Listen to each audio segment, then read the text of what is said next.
Nah pemirsa, kami persilakan kembali Ibu Ika yang akan mengajukan pertanyaan dan akan dijawab oleh Ustazah Oki. Silakan Ibu Ika.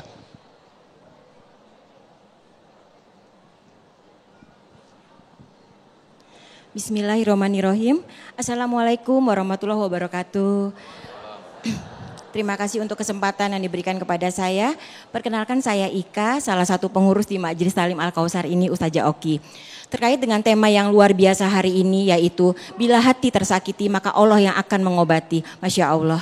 Yang jadi pertanyaan buat saya adalah Ustazah, jika suatu ketika, suatu hari ada memang teman atau kerabat kita yang menzolimi hidup kita, yang menyakiti hati kita, bolehkah kalau kita bersikap untuk menjauh dari orang tersebut, tidak memberikan ruang lagi kepada orang tersebut, bukan bermaksud untuk memutuskan silaturahmi, tapi agar menjaga hati kita tidak terluka lagi, menjaga hati kita, menjaga pikiran kita, langkah kita untuk lebih baik ke depannya. Bagaimana Ustazah, pandangan Ustazah? Jazakillah khair Ustazah Oki. Wassalamualaikum warahmatullahi wabarakatuh. Waalaikumsalam. Silakan Ustazah. Bapak dan Ibu yang dirahmati oleh Allah Subhanahu wa taala, mendengar kisah tersebut, cerita ini saya jadi teringat kisahnya di zaman perang Uhud tahun 3 Hijriah. Pada saat itu Rasulullah SAW bersama dengan pasukannya melawan orang-orang kafir Quraisy. Perang Uhud bukan perang yang sederhana, perang yang membuat hati Rasulullah SAW sangat bersedih. Kenapa? Dikarenakan salah satu paman yang sangat beliau cintai, yaitu Hamzah bin Abdul Muthalib radhiyallahu anhu, syahid di medan perang. Bukan hanya itu saja, tidak hanya mati syahid saja, tapi pada saat itu ada seorang budak yang dijanjikan untuk dibebaskan oleh seorang wanita bernama Hindun. Siapa dia Hindun? Hindun adalah istri pembesar orang kafir Quraisy yang bernama Abu Sufyan.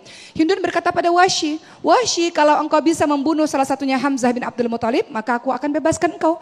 Maka sejak awal perang, Wahsy berkonsentrasi untuk bisa melemparkan tombaknya agar terkena kepada Hamzah bin Abdul Muthalib.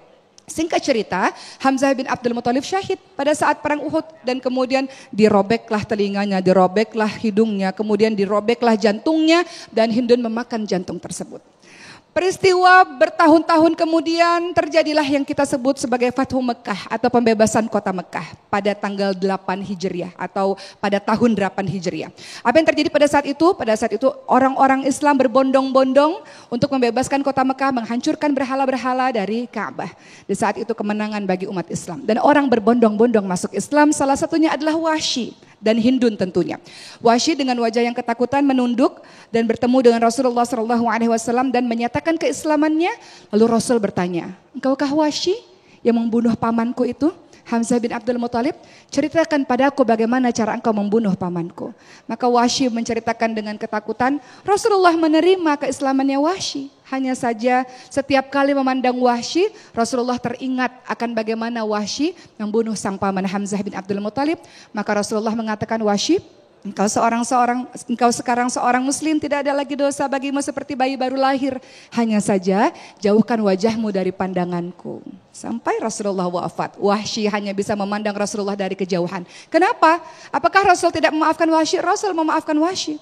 Rasul sayang pada Wahsy yang telah masuk Islam pada saat itu. Namun Rasul tahu bahwa ketika memandang wajah Wahsy, luka lama itu terbuka kembali. Sehingga gak ada masalah, Ibu.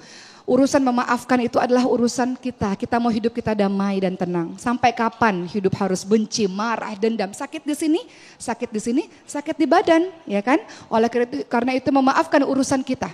Kita mau memaafkan karena kita mau hidup tenang.